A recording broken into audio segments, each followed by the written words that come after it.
When we think of the word family, we imagine love, trust, and a bond that cannot be broken. For many who knew them, the Starbucks were the very definition of that image. They weren't celebrities, they weren't politicians, and they weren't people in the public eye. They were an ordinary family, living an ordinary life, until that image was shattered forever. The Starbuck family lived in a quiet neighborhood, where life felt calm, predictable, and safe. Their house stood as a symbol of comfort, a well-kept home with a welcoming front porch, the kind of place where neighbors felt at ease stopping by to chat. To outsiders, nothing seemed unusual. The father, a man described as intelligent and hardworking, carried the responsibility of ensuring financial stability. Friends and colleagues saw him as dependable, someone who worked tirelessly to secure a good future for his loved ones. The mother was admired for her warmth and kindness. She had a reputation for being deeply involved in her children's lives, volunteering at school, participating in local community events, and being the person people turned to when they needed advice or a helping hand. Those who knew her personally would later recall her smile, her generous nature, and her ability to light up a room with her presence. To her children, she wasn't just a parent, she was a best friend. The children themselves were described as vibrant, full of energy, and filled with dreams. Each of them had their own personality, one perhaps artistic, another academically gifted, and another adventurous.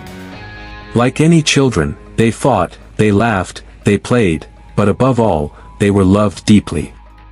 Family dinners, weekend outings, and long-term dreams defined their everyday lives. The Starbucks weren't rich or poor, they were what most people aspire to be, stable, respected, and content. But as we often see in true crime stories, appearances can be deceiving. Behind closed doors, things were not always as perfect as they seemed. Friends would later remember subtle signs, moments of tension, unspoken conflicts, and whispers of issues that the family never openly discussed. These cracks in the picture-perfect portrait were invisible to most, but they existed, silently growing in the background. And then there was the family's reputation. In their community, they were admired, even envied. Their home was the place where children gathered after school, where neighbors came for a cup of coffee, and where everyone believed happiness lived. They were a family that people looked at and thought, they've figured it out. They've got it right. But life has a cruel way of hiding storms behind sunny skies. No one knew that this very family, once admired and loved, would soon become the subject of one of the most shocking and horrifying murder cases in modern history. The story of the Starbuck family reminds us of something deeply unsettling. The line between normalcy and tragedy can be razor thin. On the outside, they had it all, a stable home, bright children, supportive friends, and a promising future. But inside, forces were building. Forces of tension, betrayal, and darkness that would eventually explode into violence. Before we uncover the gruesome events of that night, we must first understand who they were, a family that once stood as a symbol of love and unity, only to be torn apart in a way the world would never forget. It was supposed to be just another ordinary day in the life of the Starbuck family. The kind of day that begins like every other, breakfast on the table, kids getting ready for school, parents planning out their tasks, and the comforting rhythm of routine. But what began as normal would end in unimaginable horror. The morning carried no warning signs. Neighbors recalled seeing the family going about their usual activities. A wave here, a friendly nod there, nothing out of place, nothing that would suggest the tragedy waiting to unfold. But within the walls of their home, darkness was already in motion. What happened behind those doors would shatter the illusion of safety, not just for the family, but for an entire community. At some point during the day, a violent sequence of events erupted. Investigators would later reconstruct the timeline, piece by piece, a timeline that was as chilling as it was heartbreaking. The family, once bound by love, became trapped in a nightmare of betrayal and brutality. The sound of struggle, the terror in their voices, the unimaginable fear, it all played out in the very place where they should have been safest, their own home. Hours passed, and the outside world remained unaware. The house sat in silence, its walls concealing a crime so horrific that even seasoned detectives would later admit it was one of the most disturbing cases they had ever seen. Friends who tried to call got no answer. Text messages went unread. By evening, unease began to grow. Something wasn't right. When authorities finally entered the Starbuck residence, the scene that awaited them was beyond comprehension. Rooms that once held laughter were now filled with silence and sorrow. The bodies of the family members were discovered, each one telling a story of terror and struggle. The brutality shocked even the most experienced investigators. One officer would later describe it as a crime scene that felt heavy with darkness, as if the air itself carried the weight of what had occurred. News of the discovery spread rapidly, first through the neighborhood, then across the city, and soon, around the world. Reporters rushed to the scene, cameras flashed, and the once quiet street became the epicenter of chaos and disbelief. Neighbors stood in shock, unable to process the fact that a family they knew so well had been destroyed in such a violent way. The day that began with routine ended in horror. The Starbuck home was no longer a symbol of love and stability. It had become a crime scene, a haunting reminder that evil can strike anywhere, even in the places we feel safest. The tragedy of that day would forever alter the lives of everyone who knew the family, and it marked the beginning of an investigation that would unravel secrets no one ever expected to hear. When police arrived at the Starbuck home, the gruesome crime scene left them with more questions than answers. Who could have committed such a brutal act? Why this family? And what possible motive could drive someone to wipe out an entire household?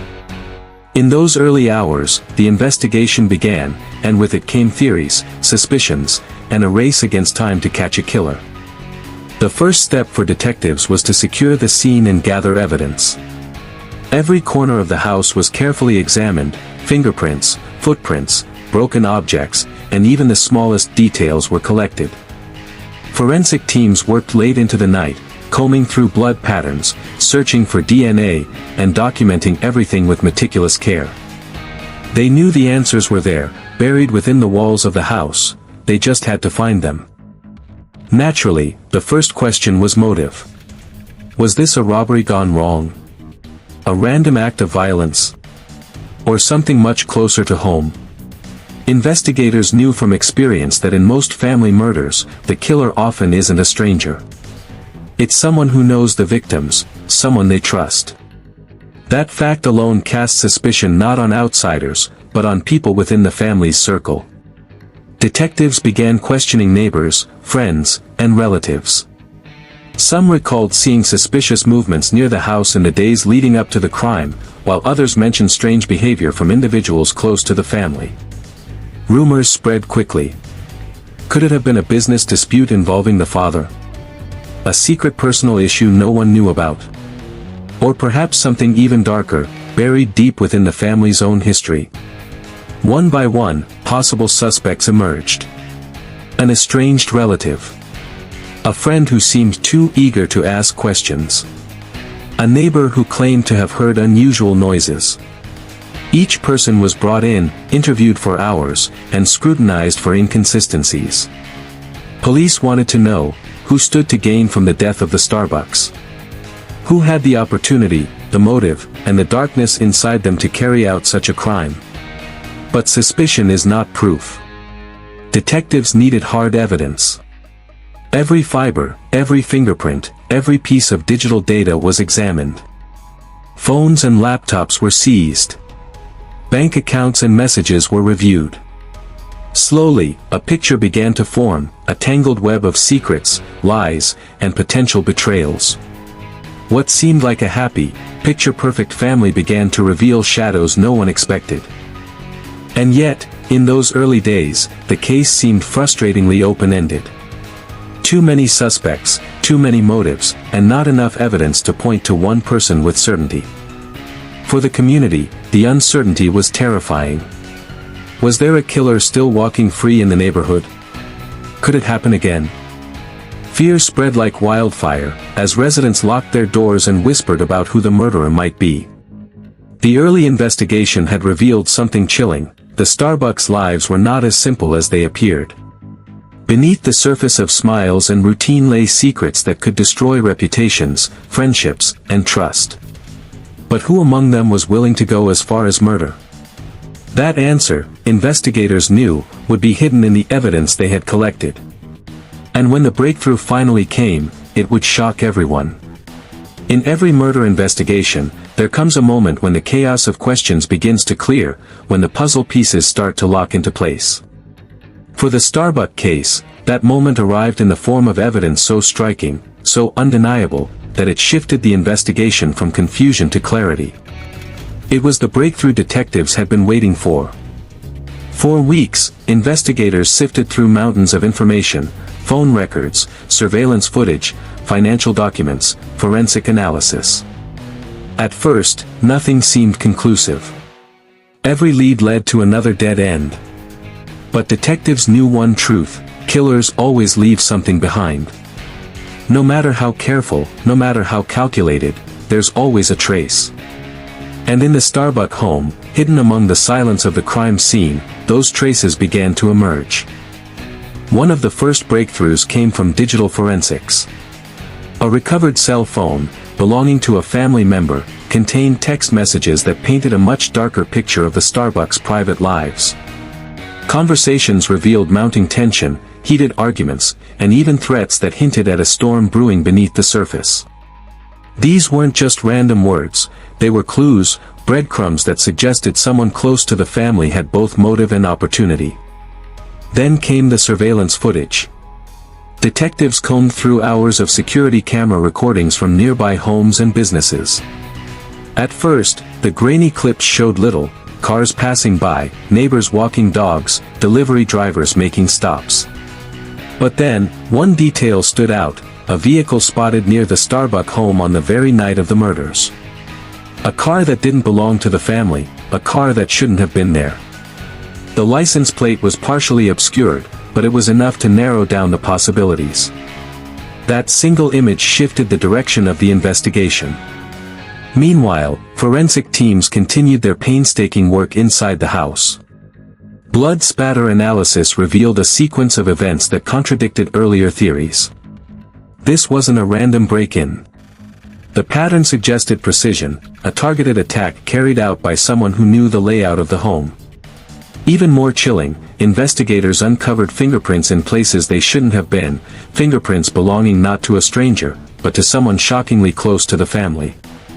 The most damning evidence, however, came in the form of DNA. A small trace, barely noticeable, recovered from beneath the fingernails of one of the victims. Lab results confirmed what detectives had begun to suspect: the killer wasn't a random outsider. It was someone from within their inner circle, someone they knew and trusted. The betrayal was not just physical, it was personal, intimate, and devastating. When the evidence was finally laid out, the picture became impossible to ignore. The text messages showed motive. The surveillance footage confirmed presence. The fingerprints and DNA provided proof. Slowly, the walls of lies began to collapse, and the face of the killer started to emerge from the shadows. For the investigators, it was a breakthrough that came with mixed emotions. Relief, because the truth was finally within reach. Horror, because that truth revealed something no one wanted to believe. The Starbuck family hadn't been destroyed by a random act of violence, they had been betrayed by someone who should have been their protector, not their executioner. And soon, the world would learn exactly who that person was. With the evidence mounting, the Starbuck case moved from the secrecy of investigation rooms to the public stage of the courtroom. And what unfolded there was nothing short of explosive. For months, the community had been waiting for answers. Whispers, speculation, and theories had consumed conversations in coffee shops, schools, and workplaces. Now, all eyes turned to the trial, a trial that would expose the darkest truths about the family and deliver justice for the lives stolen. The courtroom itself was packed every single day. Journalists filled the benches, sketch artists captured every expression, and ordinary citizens lined up outside, hoping for a glimpse of the proceedings. The air inside was heavy, charged with anticipation. Every word, every gesture mattered. At the center of it all sat the accused, the person prosecutors claimed had betrayed the family in the most unimaginable way. The prosecution wasted no time painting a harrowing picture. They laid out the evidence step by step, piece by piece.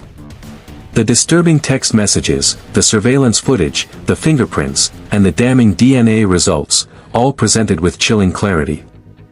Their argument was simple: this was not a crime of passion, not an accident, but a cold, calculated act of betrayal. A plan carried out with precision, leaving behind a trail of devastation. The defense, on the other hand, fought fiercely. They argued that the evidence was circumstantial, that the forensics could be misinterpreted, that the timeline didn't quite add up. They tried to cast doubt on every angle, pushing the jury to consider alternative theories: robbery, outside enemies, even framing by unknown individuals. Their strategy wasn't to prove innocence beyond doubt, but to blur the lines enough to create hesitation in the minds of the jurors. Throughout the trial, shocking revelations came to light. Details about the family's private struggles, financial disputes, and long-hidden secrets emerged. Each testimony peeled back another layer of the Starbucks lives, revealing a side of the family that no one outside had ever seen. The perfect picture of domestic bliss shattered into fragments of jealousy, resentment, and betrayal. Witnesses took the stand: neighbors, relatives, experts. Some broke down in tears as they recounted what they knew. Others delivered testimonies so startling that the courtroom gasped audibly. The prosecution painted the accused as manipulative and ruthless, while the defense tried to humanize them, pleading with the jury to see them as flawed, but not murderous. After weeks of testimony, cross-examinations, and fiery exchanges, the case went to the jury. The world held its breath. The jurors deliberated for hours, then days. Finally, they returned with their decision, a verdict that would echo far beyond the walls of the courtroom. Guilty. The word hung heavy in the air, final and undeniable. Gasps filled the room. Some wept in relief, others in disbelief. The accused sat frozen, the weight of the verdict sinking in. For the surviving relatives, it was a bittersweet moment. Justice had been served, but nothing could bring back the lives lost. For the community, it was closure, but also a wound that would never fully heal. And for the world watching, it was a reminder of the thin line between trust and betrayal, love and hate, family and tragedy. The verdict didn't just close a case, it marked the end of an illusion. The Starbuck family, once seen as ordinary and perfect, would forever be remembered not for their happy life, but for the shocking crime that destroyed them. The trial had revealed the truth, and in doing so, it left a scar on everyone who witnessed it. The verdict may have closed the courtroom chapter of the Starbuck family murders, but the story didn't end there. In many ways, the real impact was only beginning. The shockwaves rippled far beyond the courthouse walls, shaking the community, capturing international headlines, and leaving behind a legacy of questions that may never be fully answered. In their neighborhood, life was never the same again. The Starbuck home, once a symbol of warmth and family, became a chilling reminder of what had happened inside. For months, people avoided walking past it. Some neighbors eventually moved away, unable to bear the memories. The quiet street, once filled with children's laughter and friendly conversations, was marked forever by tragedy. Friends and relatives of the Starbucks were left shattered. Grief counselors were called in, vigils were held, and memorials sprang up outside the family's home. Photographs, flowers, candles, and handwritten notes piled up on the sidewalk, a community's desperate attempt to honor the lives lost. Each flickering candle carried the weight of sorrow, but also a plea for healing. The case also had a profound effect on the wider world. News outlets from around the globe covered every development, turning the Starbucks into a household name. Their story became the subject of podcasts, documentaries, and endless online discussions. People were horrified not only by the brutality of the crime, but by the fact that it happened within the very unit that should have been safest, a family. For many, it shattered the illusion that such violence was distant, that it only happened to strangers. The Starbuck murders reminded everyone that evil can sometimes live much closer than we think. In the aftermath, broader conversations began. Psychologists and criminologists analyzed the case, pointing to warning signs of domestic tension, the dangers of hidden conflicts, and the importance of addressing issues before they spiral into violence. Law enforcement agencies reflected on their own procedures, asking whether earlier interventions could have prevented the tragedy. Families across the nation were left questioning, how well do we really know the people we trust the most? And yet, beyond the crime, beyond the trial, the Starbucks remained what they had always been at their core, a family. Victims whose lives were cut short far too soon. Their names were not just headlines, they were people who laughed, dreamed, and loved. Remembering them became the most important task of all. Not as characters in a crime story, but as human beings whose lives deserved more than to be defined by their deaths. Even today, the legacy of the Starbuck family lingers. Their story is told not just as a tale of violence, but as a warning, a reminder of the fragile line between safety and danger, love and betrayal, trust and destruction. The world was shocked when the Starbucks were taken, but perhaps the most haunting truth is this: behind every closed door, every smiling family photo, there may be stories we cannot see. And sometimes, those hidden stories end in tragedy. The Starbuck murders will never be forgotten. Not by the community, not by the investigators, and not by the countless people around the world who followed every heartbreaking detail. Their story lives on as one of the most chilling family tragedies in modern history, a story that asks us to look closer, to listen more carefully, and to remember that sometimes, the most dangerous monsters are not strangers at all, but the ones we know best.